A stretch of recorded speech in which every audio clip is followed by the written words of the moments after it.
YouTube, Spaceman here, with just a short little Yabo for you. Right now my iPhone's doing like a little balancing act on top of a knick-knack pyramid I got on my computer desk. Just get this spider out of here. I don't know what that's from, Halloween or something? A beanie baby spider. I don't even think they make them anymore, do they? That's a nice little Yabo here. And it is, oh man, I can smell it right through the envelope. It's from L.J. Peretti and Company. Ain't that interesting? My first tobacco order ever from L.J. Peretti. Oh, man. This is going to be good.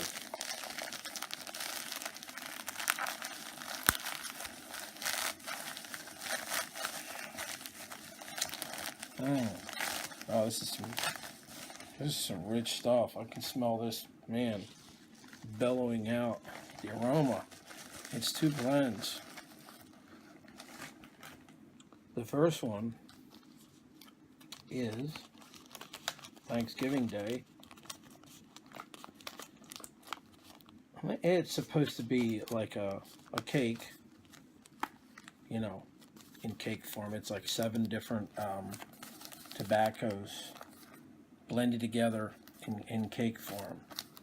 It smells like it's got Latakia in it, I can tell you that right away. I haven't opened it yet.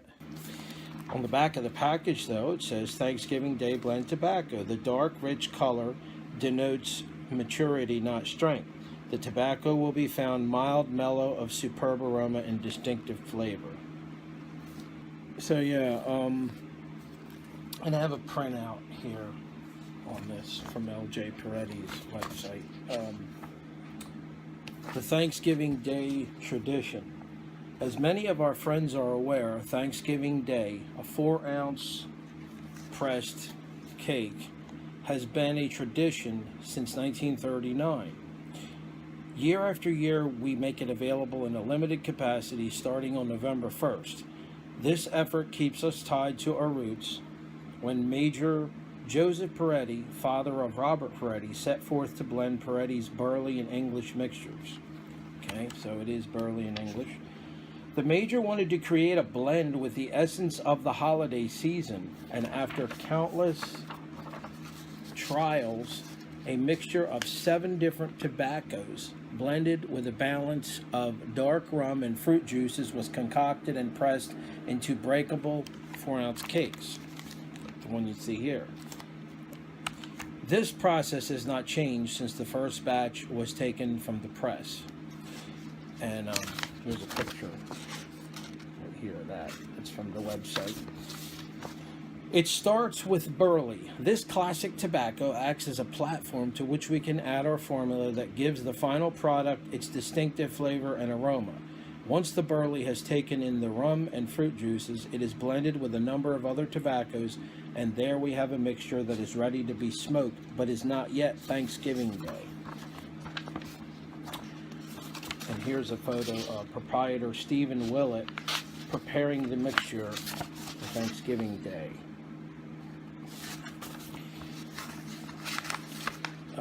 We still use the same antique hand press today that was used in 1939.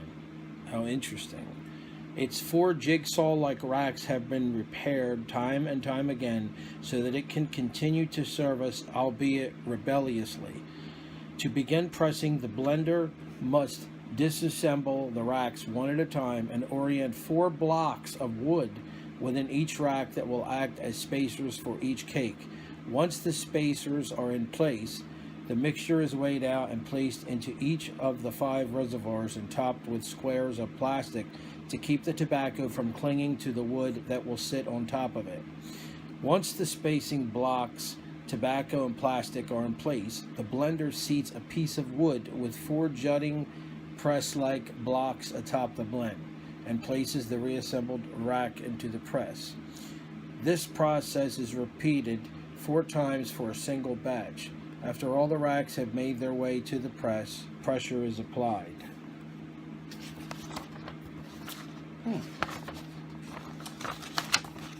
filling the reservoirs in a rack for pressing. The tobacco will remain in the press for several days, and the screw that applies pressure to the racks will be tightened periodically.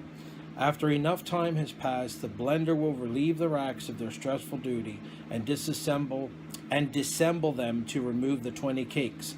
The result is a perfectly square and firm but breakable treat that is almost the Thanksgiving Day cake we wait all year for. And here's a photo of them removing a rack's lid. Okay. These cakes are packaged and allowed to rest for at least 20 days. During this time, the tobacco darkens and mellows for a rich, smooth, and lingering experience that begs to be smoked, bowl after bowlful. And here's a photo of a cake fresh from the press. Tradition has always been important here, especially during a time where an intentional pause during the day has been forgotten. Thanksgiving Day is not mass-produced and rushed out the door. It is carefully and painstakingly crafted, one batch at a time. Enjoy it while it's here. Available starting November 1st. Still actually... I don't know, it doesn't totally elaborate there on all the different tobaccos.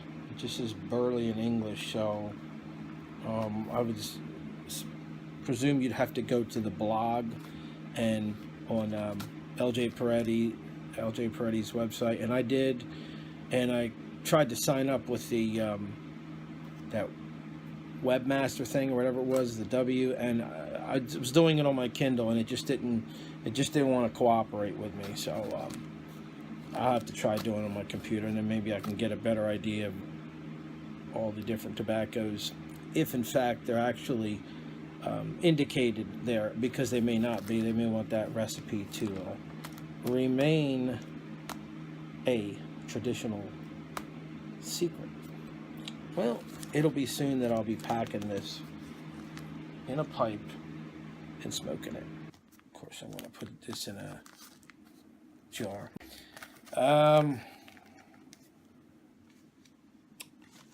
So obviously I'm probably going to have to smoke that in an English pipe, I guess. And trying out LJ Peretti's coffee blend, which is supposed to be a promising blend of coffee tobacco. It smells really good. Oh man, it smells good. And what it says in the description on LJ Peretti's website is: coffee blend, a tobacco for the true coffee lover, a pleasant, mild tobacco with a mellow sweetness and distinct coffee aroma. So we're going to have to try that out right away. With, you guessed it, a cup of coffee. Incidentally, tonight's coffee is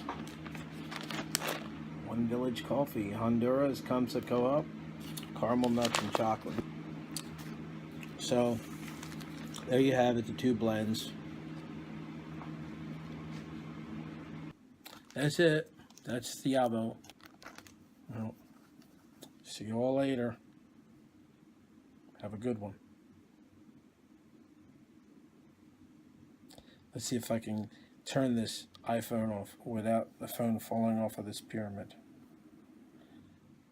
Let's try again. It's not working. You believe this? Adios.